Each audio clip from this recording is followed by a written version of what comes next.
anything like that. Wide right.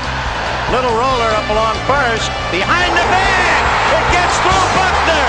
Here comes Knight, and the Mets win it. Oh, the band is out on the field. He's going to go in the end zone. He's going to go in the end zone. The Bears have won. The Bears have won. Oh, my God. You believe in miracles? Yes. Hit it, Roy. It's the Davey Mac Sports Program, where we talk the sports and other stuff. Like people. Yeah. Speaking of which, why did the hipster drown? Because he went ice skating before it was cool. That's right. Yeah. I'm Roy Harter, and here's your host, Mr. Eastside David McDonald, everybody. Thank you. As always, Davey Mac Sports Program on a Sunday, August 10th, 2025, rocking and rolling, and we're going to get to you all of the sports talk. Okay, a lot is going on this week, ladies and gentlemen. We have had a historic breakthrough with Mike Francesa. Really? Oh, you're going right into it, huh, David?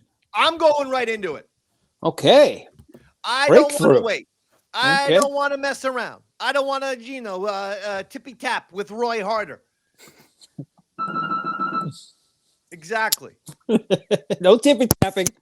Roy, I don't know if you're aware, but 10 years ago, some gentleman called up Mike Francesa and asked, when the San Francisco Giants baseball team are in New York to play the Mets, do the San Francisco Giants ever hang out with the New York football Giants?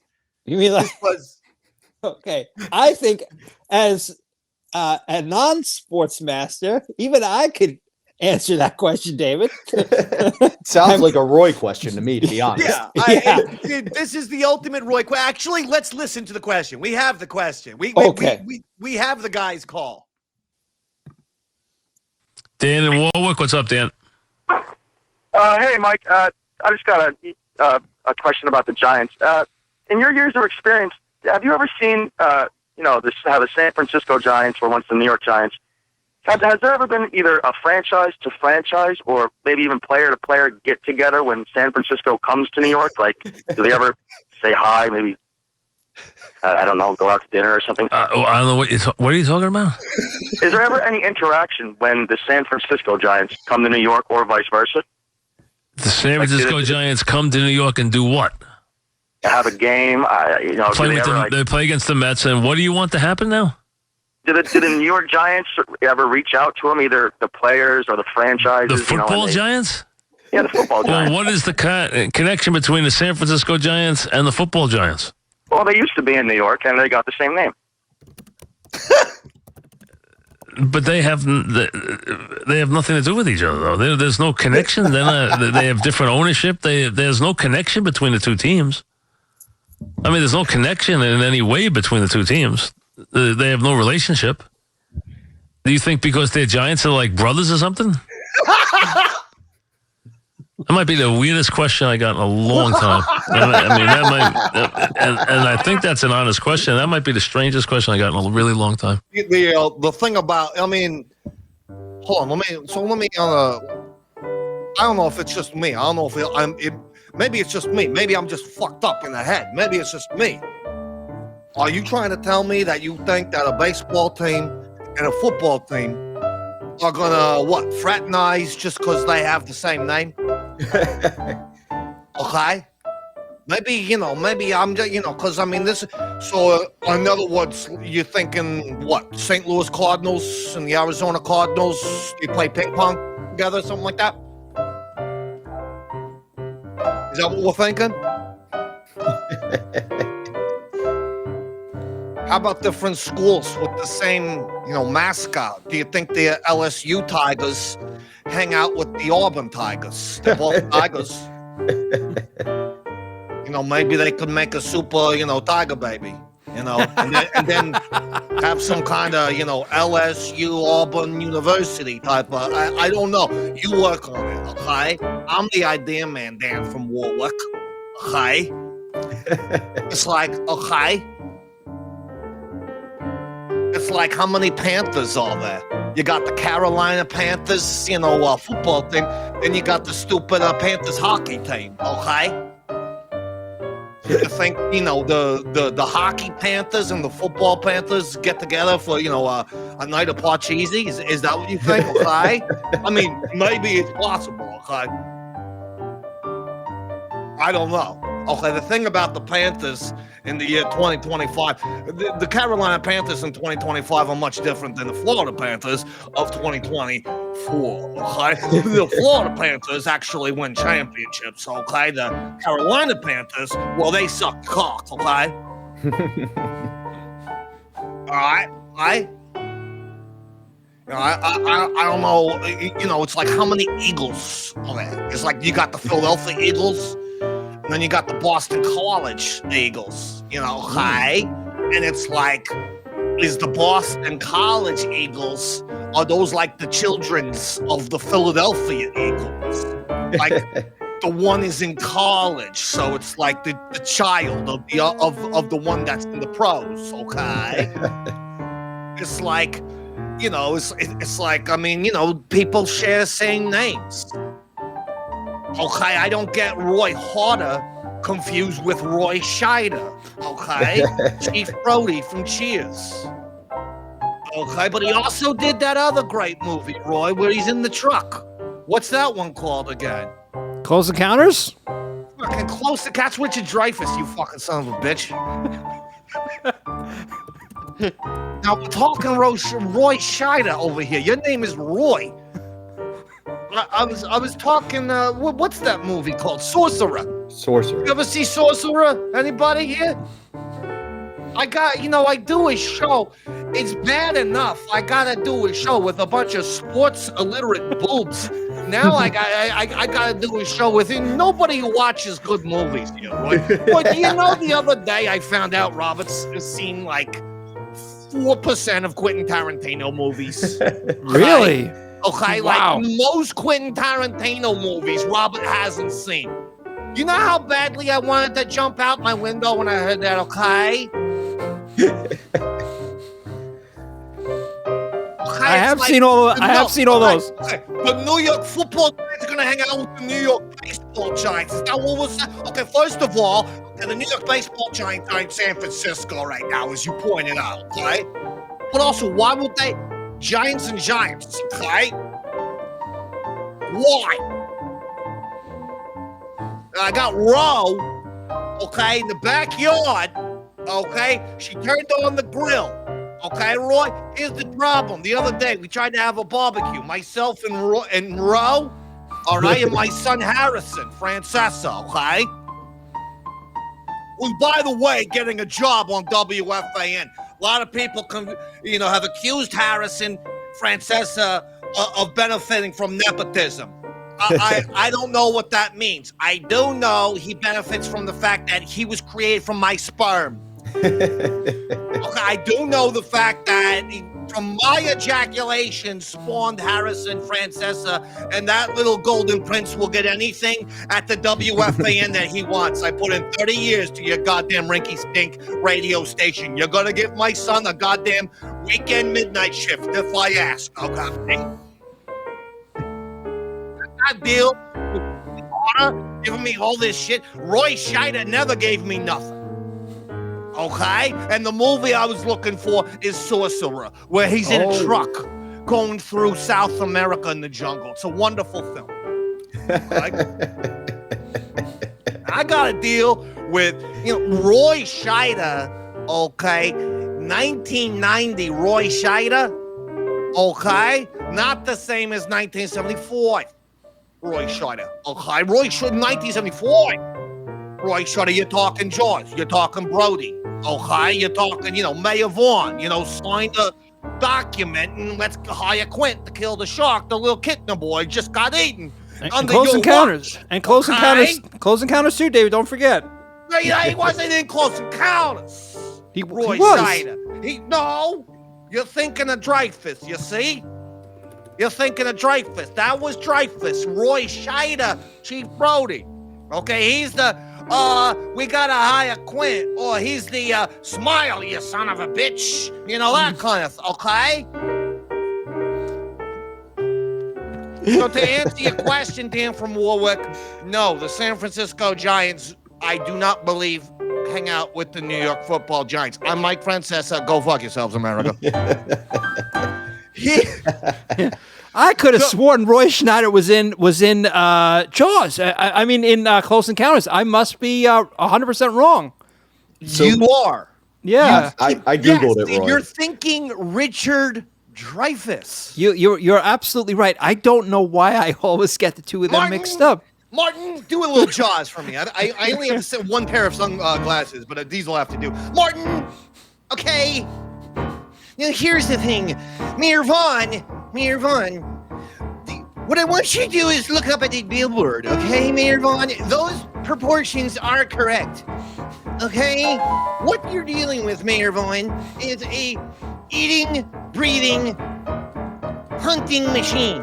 Okay? Now, I brought red and I brought white. I wasn't sure what you'd be serving.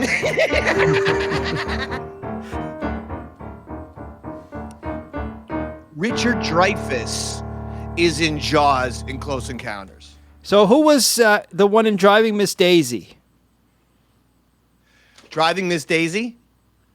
Who was in Driving Miss Daisy? The movie. Yes, David. Morgan Freeman? Oh, yes. Sorry, never mind. I there's a miscommunication up there somewhere. Something's crossed. Now I'm getting Richard Dreyfuss and Morgan Freeman mixed up, David. Sorry. I don't know how that would happen. Well, hold on, Roy, because we're not done with Mr. Francesa. Oh, there's more. Okay, so hold on. While Robert, do you have the video? Yes, I do. Okay, Roy, this is fantastic. 10 years ago, that Dan from Warwick called and asked Mike that question. By the way, we're not going to play it, but Dan from Warwick recently called the fan because they asked him about the call. Yeah. And first of all, the guy sounded like he was on Mars. Like they were like, Dan, you made this famous phone call 10 years ago. Isn't that a good? And he's just like, I don't know what you're talking about. I just called Mike Francesa. Wait, why are you even talking to me right now? He genuinely wanted to know if the Giants ever hang out. I think this was not a prank call. I genuinely think that guy was serious. Yeah, you think so? Yes, I do. Okay, all right. But anyway, let's show you the video that is now going viral. Okay. Starring Mike Francesa. Hope I hear the audio.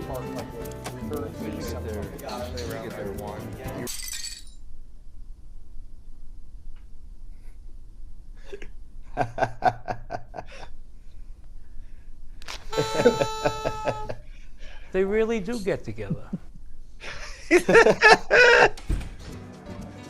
Anyway, I was thinking next year we should have a picnic.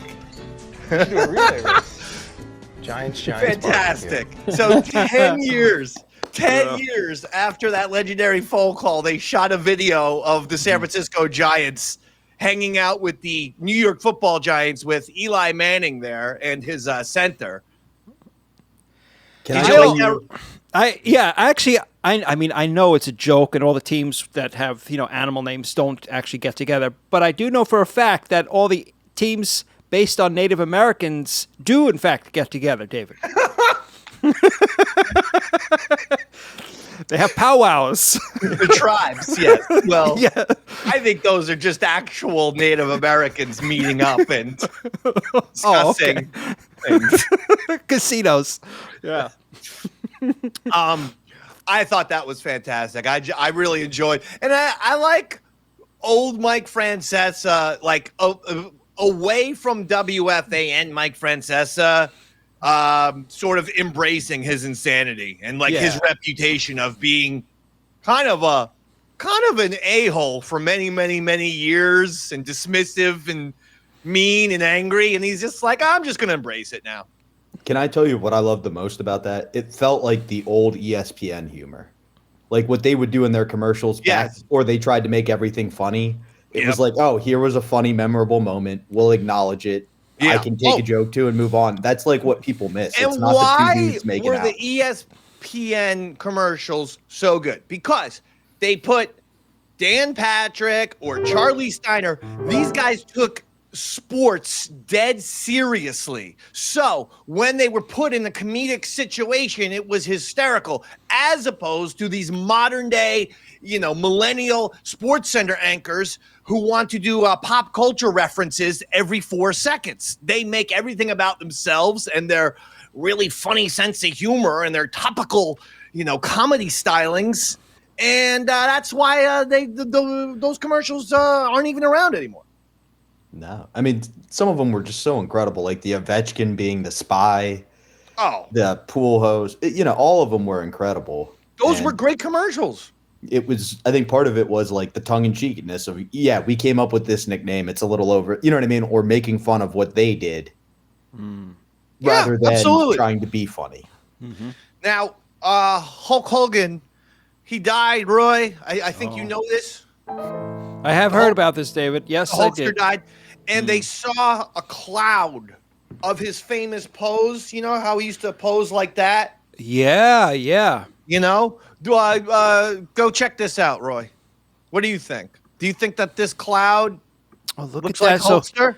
So he did go to heaven after all, huh? That's Hulkster on the bottom right corner there, so you can see why they think that cloud formation looks like Hulk Hogan, because it's kind of like his iconic pose. Yeah, I also see an iconic Hitler pose too. I don't know.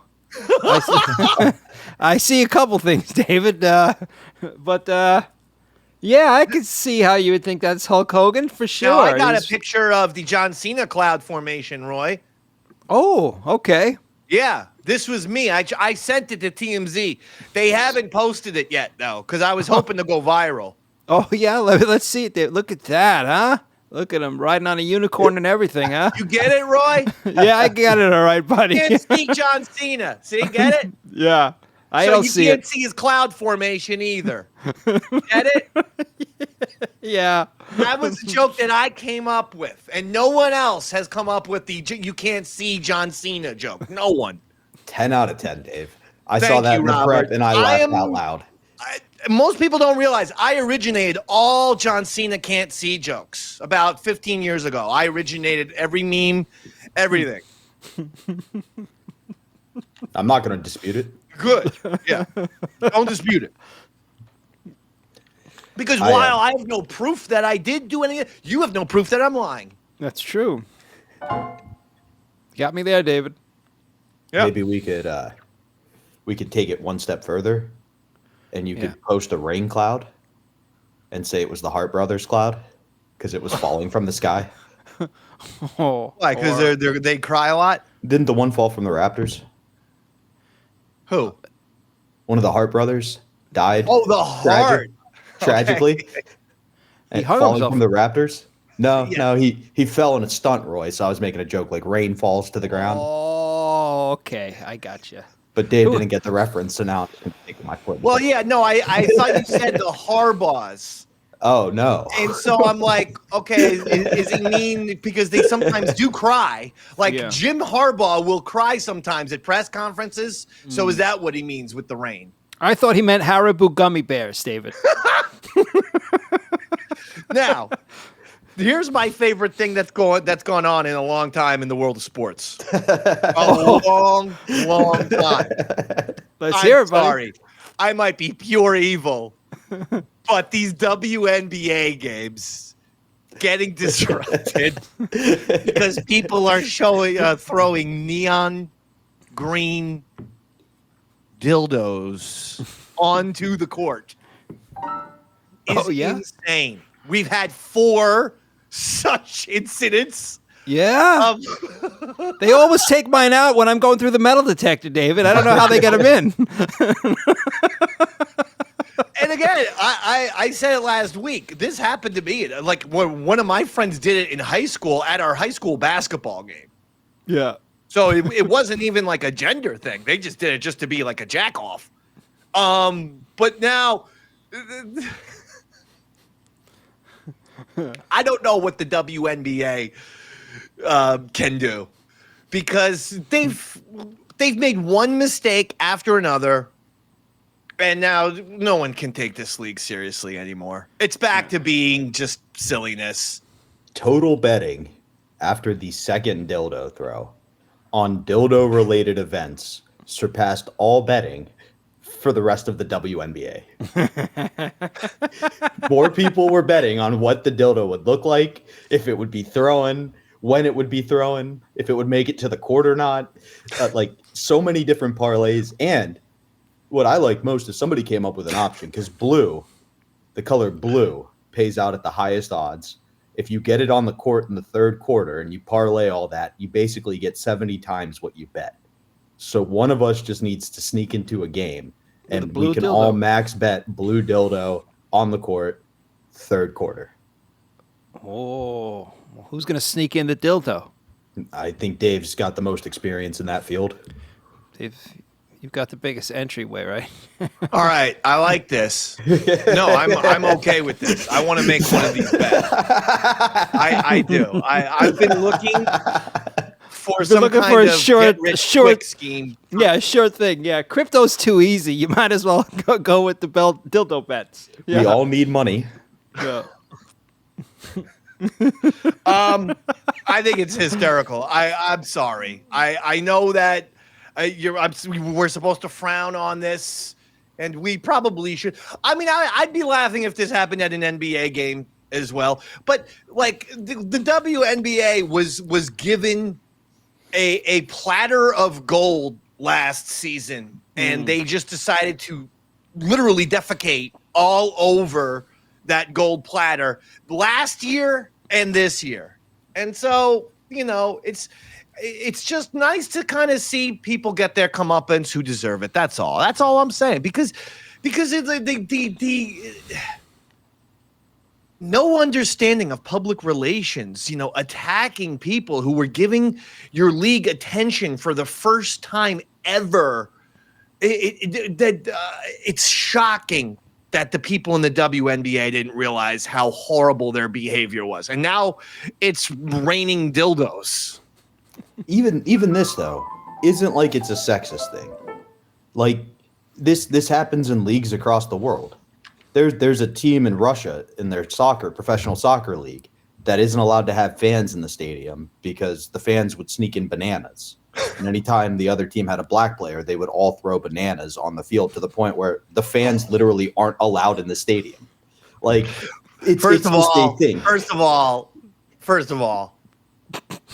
Roy Harter is laughing way too hard at that bananas comment and is enjoying the comment so much about the bananas. I had to bite my lip. Look, all the blood. It was like he had seen a Naked Gun movie for the first time. When you brought up bananas and monkey noises, was Roy having a blast?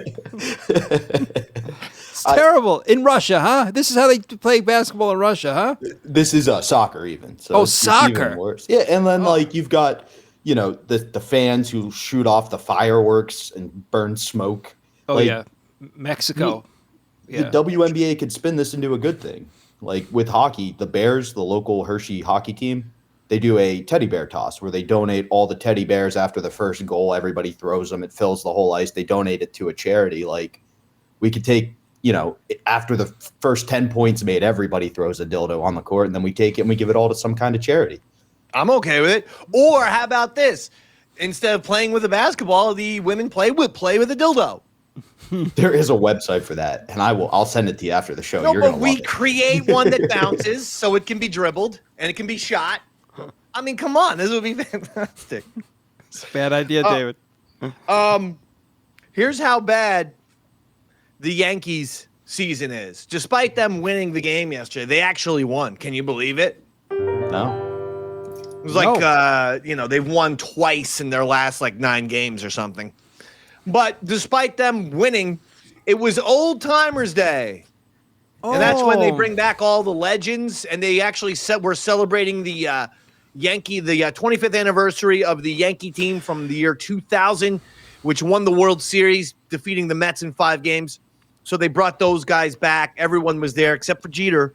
But anyway, Mariana Rivera, their legendary Hall of Fame closer, made the Hall of Fame unanimously. In fact, Mariana Rivera tore his Achilles yesterday in the Old Timers game. He's going to need surgery in the next couple days. For an exhibition game? Yeah. Oh, Mariana Rivera tore his Achilles. Oh, man. This Yankee season has gone from bad to worse to laughable catastrophe. It's a laughable debacle at this point. I have an idea, Dave. You should sneak into the game and start throwing dildos on the field. Okay, Robert. Now it just seems like you want to throw dildos everywhere. Does seem like that would be a great new sport. Yeah, no. But it's amazing. And I wish that there was someone who had just called out Brian Cashman a couple years ago, saying that this was unacceptable for the New York Yankees. I just wish that there was a show that had predicted that all of this was going to happen. Oh, that's right. There is a show. The Davey Mac Sports Program. You know, I'm sick of being right every single time. Every time I tell you what is going to happen, it happens. Don't it? Every time. I told you the Yankees aren't winning nothing until Brian Cashman and Aaron Boone are gone. Specifically Cashman. Brian Cashman needs to be fired, folks. Devin Williams let up another huge home run the other day, and the Yankees lost. This was the big closer from the Milwaukee Brewers that Brian Cashman gave $15 million to. Get him out of here. I'd rather have one of the New York football giants that we just saw in the video play for the Yankees. This team is so poorly constructed, and yet there's just these odd decisions day in and day out. We're putting Giancarlo Stanton in the outfield right now because Aaron Judge, who was hurt, is coming back, so we're DHing Aaron Judge. Why not just let Aaron Judge come back when he's ready to fully play and play the outfield so we don't have Stanton playing in right field? This makes no sense. Nothing makes sense. It feels like they don't want to win. Like, there are teams that aren't as good on paper as the Yankees, but play cohesively, make those hustle plays, don't get caught in between first and second on a fielder's choice fly. Like, it genuinely feels like there's a problem in the clubhouse. And for the first time, I'm kind of on the same page. You got to get rid of Boone. He's not doing anything. There's been no accountability. And I will tell you what, yesterday at the Old Timers game, they asked a lot of Yankee legends, what do you think is the problem here? Jorge Posada. They got to play with more anger. Roger Clemens. They got to play with a chip on their shoulder. Every single Yankee that they talk to, they're like, they got to get mad. Yeah. This Yankees team is just way too okay with, oh, well, we lost. It starts with the owner, with the general manager, with the manager, with the players. We'll get them tomorrow. But they're not getting them tomorrow. Then tomorrow comes, and then they lose. We got some good swings today. We got some good swings out there. We'll get them tomorrow. And then the next tomorrow comes, and then they lose again. And it's, well, what happened now? It's 3 in a row. Things just aren't going our way. But we're doing everything that we can. We're just going to put our shoes on one cleat at a time, and we'll get them tomorrow. And then tomorrow comes, and they lose again. And then what happened? Now it's 4 in a row. Well, guys were pitching the ball well, just made a couple mistakes. We'll get them tomorrow. And then tomorrow comes and they lose again. Now it's 5 in a row, Mr. Boone. What say you? Well, guys were playing hard out there. Just a couple balls didn't go our way. We'll get them tomorrow. And then tomorrow comes and they lose again. And now it's 6 in a row. What say you, Aaron Boone? Well, I don't know. You know, we just got to get a few balls going our way. Don't worry. We'll get them tomorrow. And then tomorrow comes and they lose again.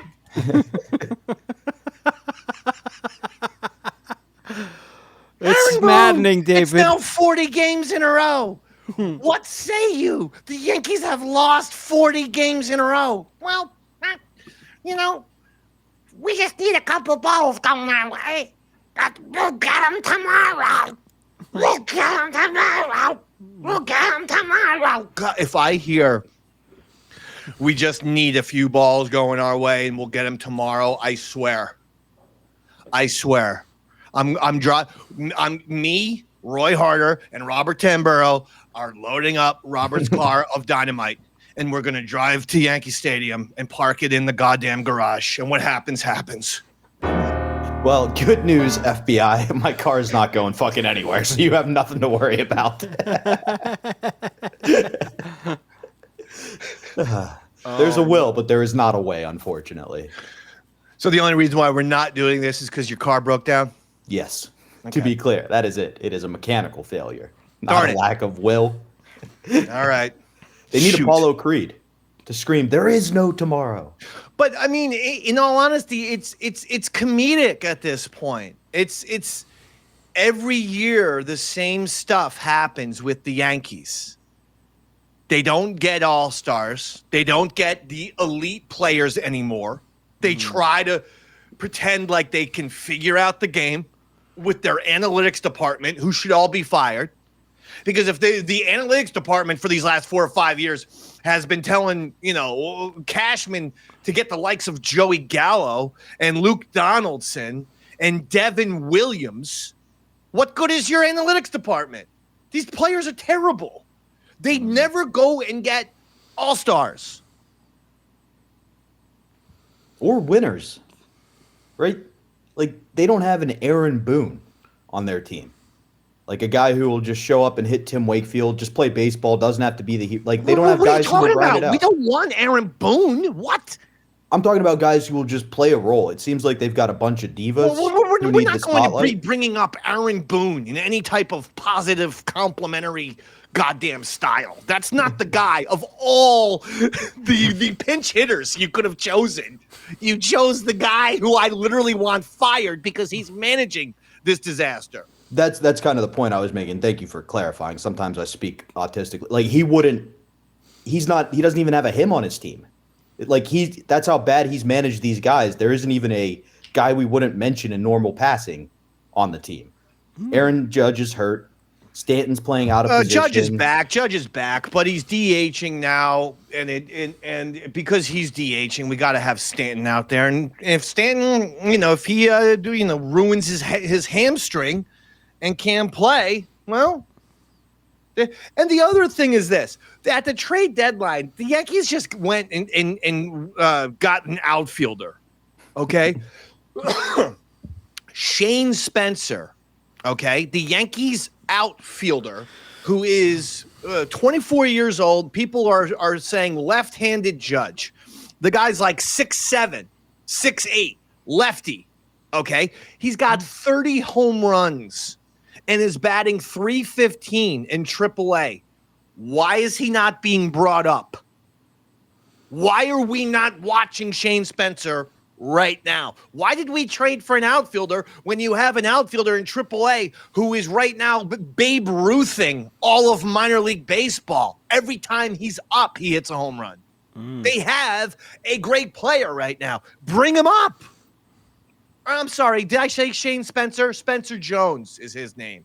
But the reason why Shane Spencer is on the name is because not only is the name Spencer in both guys, but we literally saw this in 1998 The Yankees had a player named Shane Spencer who was hitting all these home runs in the minors. So they said, you know what, let's bring him up. And he ended up hitting like 10 home runs in September, helping out the Yankees, making the postseason team and playing for 4 or 5 years for the Yanks. So we have precedent, and yet no one's putting 2 and 2 together. Hey, let's bring up this 6'7", 24-year-old left-hander who's hit 30 bombs in AAA. Let's bring him up. No, let's be the Yankees. And at the trade deadline, let's trade for a guy who's hitting 214. What?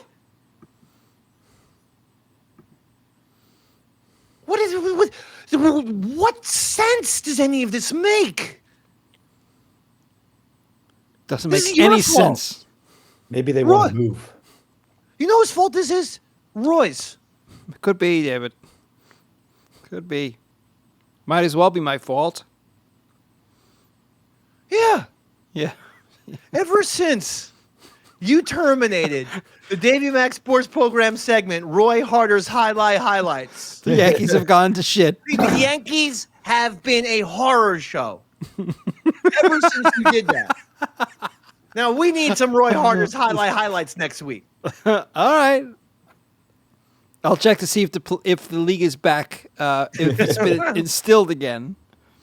Remember, they had some legal issues. But go ahead, David. Sorry. Pete Alonso has tied Darryl Strawberry for most home runs in Mets history. 252. Wow. Congratulations, Mets, you little tiny toddler-esque baseball organization in New York. 252? That's Mickey Mantle's got over 500. I mean, Ruth has over 700. Now, how many of those were hit with the Yankees? I would, without knowing officially, I'd estimate at least 550 or so with Babe Ruth. Oh. I mean, Gehrig hit 490 all by himself, and the only reason why he didn't hit 500 or 600 is because of the Gehrig disease. Yeah. I mean, Judge. And none of those guys were on cocaine. Judge has hit 350. Judge has 100 home runs, more than Alonso. I mean, am I supposed to be impressed by anything the Mets ever do? Ever? What if they beat the Yankees, David? They signed a decent bullpen pick right before the trade deadline. If the Mets ever beat the Yankees in the World Series, that ends the Davey Mac Sports Program. It's over. Oh. I would not continue doing as I couldn't. I couldn't live with myself, and I couldn't live with sports. I think I'd probably stop watching sports, and I'd become a full-on Reality Wives fan. Yes, all of the Reality Wives, the Desperate Housewives of this city, and the the Real Housewives of this county, and the Real Housewives of that county, and then I'd watch all of them, and I'd create a podcast based on the Real Housewives universe. I'd watch that, David. That actually sounds pretty entertaining. It sounds terrible. It sounds terrible. I did watch the Real Housewives of New Jersey for a little bit. I like 2 or 3 years. You know, when those shows were relatively fresh. Now, I mean, come on. I'm not watching that. Did you watch it by yourself, or did you have a woman make you watch it? I watched it. I could watch it by myself. Sure. Interesting. Interesting. I've found there's a strong correlation between the number of those shows a lady watches and her mental illness. Well, that's true. I'm just saying. Like, I feel like if they know all the characters on all the different states, you go, oh boy. If I hear a man is watching it, it usually speaks volumes of their sexuality to me. That's really what it comes down to. Have you ever run into any of them, the Bethany Frankel or any of these people? Because I feel like in Long Island you would have run into some of these. One of them's got a store in Huntington. So yes, I have, and I believe I've actually worked with a couple of them and doing voiceovers and stuff in the past. Which ones? I don't remember. To me, it's all the same woman. It's just one woman. I don't know her name, but they all look alike to me. Yeah. I mean, this was years ago. I used to watch it. Now I don't. I wouldn't know anymore. I wouldn't know all the people. I wouldn't know. I didn't think you would, David. Thank you. I used to watch American Idol too. Well, that was for in the beginning. That was a pretty hot show, but then it got kind of fake. I watched it for a good 20 years. Way too long. You like the fake stuff, I know. Yeah, you definitely do. No, I really don't watch the reality TV anymore. You know why? I think streaming services and docuseries destroyed reality TV. If you can sink your teeth into a good docuseries, like why am I watching some stupid reality show of guys who buy junk at garage sales and then resell it to people? Like these awful those shows I don't get. Really? Pawn Stars. Here's my clock. I like shows with a bit of negotiation. I like that actually. It appeals to me actually when I, finding value of things that you may not think are valuable. Oh, really? You like that kind of thing? Yeah. Look, that clock you found in your grandpa's attic was worth $6 million or some shit. Like I love that kind of stuff. That's my TV kryptonite. I can't stand when it's just a show of people haggling over like, how much for this banjo? Well, I'll give you 175. I was looking for 210. Really? Seriously, I'm watching this. I like that kind of stuff. I love negotiation. I don't know, man. Something intriguing about it. I've been watching a lot of. Get this, David. Speaking of reality, I've been watching watch dealers haggle for watches in the Diamond District. There's a subculture of characters on the Diamond District that are fascinating to watch. Now it's not on television yet, but it's on social media, and I watch that for hours. Why don't you watch? Do you watch Shark Tank? I don't watch Shark Tank. No, I've seen clips of it though. It doesn't really. Yeah, it's. The whole show is geared for you. It's about negotiation. I know, but the problem is, it's like you got these 3 people or 4 people, whatever it is, and they hold all the power. And the little guy coming in with his $1 billion idea is almost, he always gets fucked in the ass, David. So I can't handle that. I like to see the little guy win every once in a while. And when you're watching shows like like my watch shows or my those reality shows you were talking about, Pawn Stars and stuff like that, the little guy wins. All hey, right. Fine. Yeah, that's sad, isn't it? Because honestly, those sharks remind me more of you, Roy. You don't. The little guy with the product does not remind me of Roy Harter. The Mr. Wonderful, the Kevin O'Learys of the world remind me of Roy Harter. I relate more to the little guy, getting ripped off. Yeah, I don't see that at all. I see you relating more to O'Leary and myself relating to the little guy. I see Roy as a real Barbara, where she pretends like she has money, but at the last second, she always pulls out of every investment. I don't think she actually has any money. Oh, yeah. That's what he does. Like she talks a big game. Yeah. I'll give you $4 million in exchange of 75% of your company in perpetuity. That's the big line forever. Yeah. That's why I'm still doing the show, David, because I'm collecting 75% of your income in perpetuity. Jackson Dart, Giants rookie quarterback, looked pretty good. It's preseason. I don't really care, but it's nice. It's nice that the rookie looked good. Again, I mean, he was playing against third stringers. So 34-25, a win for the Giants doesn't, make me go nuts, but 12 for 19, 154 yards, 1 touchdown and no interceptions for Jackson Dart. I can't be upset about that. But the thing that I'm actually interested in is your boy, Shedeur Sanders, Robert. 14 for 23, 138 yards, 2 touchdowns, no picks for the Cleveland Browns in their preseason win over the Panthers, 30-10. Shedeur looking good. You want to know the difference between a Giants and a Browns fan, Dave? I'm not excited because I know how this plays out. You don't. I mean, he's not. He's still. He's slated as, I believe, the 4th string quarterback for the team. Yeah, I think he should be better than 4th. I would put him probably 2nd. let him get the reps under Flacco. But it's one of those things, when they're in the postseason, I'll get excited. Until then, it's false hope. I think Shedeur is going to surprise people. I do.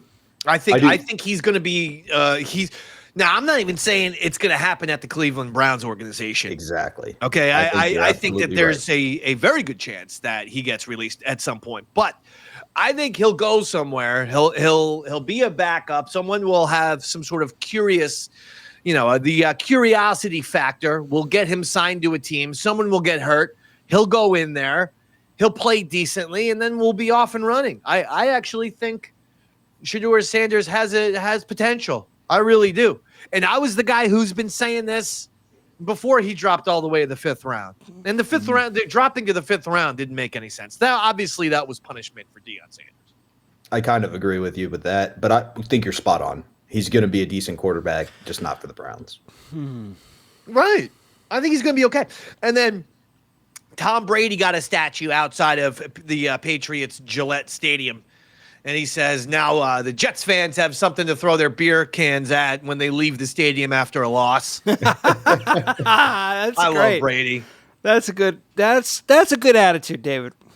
That's right? a good attitude. That's a true athlete, good sportsman, Remember when we did that song, Roy? I sure do. Yeah, but he gets it. Tom Brady's the kind of guy that would actually play that song, David. Just like the Giants. Yeah. After the Giants won the Super Bowl, they played that. They played the F Tom Brady song in the locker room. That's right. And I'm still trying to get that footage. I've been told by Lawrence Tynes, their kicker, that Steve Weatherford, the punter, has footage of the Giants celebrating the second Super Bowl victory over the Patriots. Okay, the one in 2012, celebrating while playing F Tom Brady at full volume. Do you know what kind of Hall of Fame clip that would be? Every once in a while, I reach out to Lawrence Tynes and I go, can you get us that video before the Giants regular season? I'll play the video. Can we play the video? Can I have the video? Every once in a while, he'll say, let me go ask Steve. Steve Weatherford will not help the Dave man out. Oh, time for a new song, David. Fuck Steve Weatherford. What kind of attitude is this for a punter of all people, too? I mean, we're not even talking like Eli Manning or a star wide receiver like Victor Cruz or somebody. We're talking, the guy's a punter, and he won't give us that video footage. He's practically a soccer player, David. Yeah.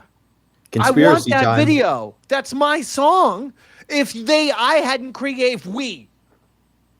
Roy, if we hadn't created that song. Oh, wow. I want no part of this one, David. But the truth is, if we had created that song, they wouldn't have a music video to be dancing to after beating the Patriots for the second time in 4 years. So come on now, Steve Weatherford. Will you send us that damn video? And folks, if you're on Twitter and you see Steve Weatherford, let him know. Steve, send the video. Addie's Side Dave. What happens if he doesn't have it and he was just saying he had it? Lawrence Tynes ain't gonna mess. He's not gonna pull that out of thin air. He goes, "Oh yeah, Steve Weatherford has the video of us singing your song and dancing and pouring beer on each other." I'm like, "Oh my god, we need this video." And he goes, "This is what Lawrence Tynes says. I'll go and reach out to Weatherford." Then I go to Lawrence Tynes. Any word from Steve Weatherford? He goes, "Nope, crickets." And you do that every single week, right, David? I don't do it every week, but I haven't done it in a while, and maybe I will be reaching out to Lawrence Tynes and say, Lawrence, it's that time of the year where I ask you for that damn video. Come on now. And let him know I'm feeling pretty creative. There may be another song in me, so he better, if he wants to stay on our good side, he should release the video, David. Oh, you're thinking I should threaten Steve Weatherford? Yeah. A little threat goes a long way. All right, I like that. Like with violence? Like murder? Yeah, that violence is most effective for sure. Well, violence is probably the best type of threat, I would imagine. Or I think public humiliation, Public humiliation, okay. False rape claim is usually pretty up there, That's too. a good threat. Yeah, these are all good threats. These are like the Mount Rushmore of threats. Yeah. Go right to the top. I have photographic records of you raping me in a hotel room in 2014. All right. Well, listen, that's going to do it. Oh. I got things to do. Yeah, I know. Hey, Dave, you know who I'm hanging out with this afternoon? Talk to me. Don Jameson. I'm going to go have a drink with Don in McSorley's Ale House this afternoon. You don't drink. You haven't drank in years. Yeah, no, I don't drink, but I watch Don drink. He likes to come back. Yeah, I like to watch John drink. And I buy John. I buy him a couple drinks too. And what's Sean O'Barry up to these days? I think he just sent me a text with he was hanging out with Pepper last night or something like that. He's doing pretty good. He's back from Portugal. He went out with Pepper last night, some kind of thing. I'm not sure exactly what was going on, but he sent me a little photo of the two of them hanging out. So Sean is back. I'm going to see him probably this week. I got a gig this Friday night with my son. Where were they hanging out? I don't know, David. They just texted me a photo of Chris. Long Island? New York City? I think it was New York City, I'd say. Yeah, maybe Brooklyn for that matter, I believe it was. But he... a show? I don't know if it was a show or if they were just hanging out, catching up or something. I'm not entirely sure. Find that information out. I could do some research for you, David. Yeah, don't worry. please. I'll look into it. Yeah. I just like to spy and be a busybody. Yeah, I know you do. I like to be obtrusive on others' lives. I like to. Yeah. And you should you like to threaten them when you were not invited to join such said. I foresee a nice threat. We're having so much fun with this topic. I foresee a good threat to a Chris Stanley. Via text message is what I foresee. Just for fun, just to see what what happens if I got, if we got the old spark. I intend to send the following message: you invite Sean O'Barry to some place and not your good friend Davey Mac, you fat fuck. That's exactly the type of message you should be sending, Chris. Oh, that's the message. That is verbatim. Yeah. The message. Oh, yeah. But I need, Yeah. Okay. I'll see what more info I can get you, David. All right. Any plugs, Roy? Yeah. I got a gig this Friday night with my son is playing out in Huntington at the Last Word Bar and Restaurant in Huntington. And fantastic! You guys rocked. I know that everyone was saying that you guys rocked last time you played together. So so awesome. I don't actually know if I'm playing with him as much this year as I'm opening up for him because he's going to be arriving a little bit later. He's got work, so I'm going to be filling in the first set for him until he does arrive. So if you're in Huntington, stop by the Last Word. Yes, Robert. Friday night. October 11th, I'll be at the Attic in Columbus, Ohio. All right, that'll do it for us. Make sure you subscribed and all things Eastside Dave, the social medias Eastside Dave, the YouTube's Eastside Dave TV. Make sure you're subscribing, sharing Modern Day Man with Davey Mac and Aaron Berg, Bobby Tamburro, Davey Mac Sports Program, and everything else. And that will do it for Robert Tamburro, Roy Harter. I'm Eastside Dave McDowell. Good night, everybody.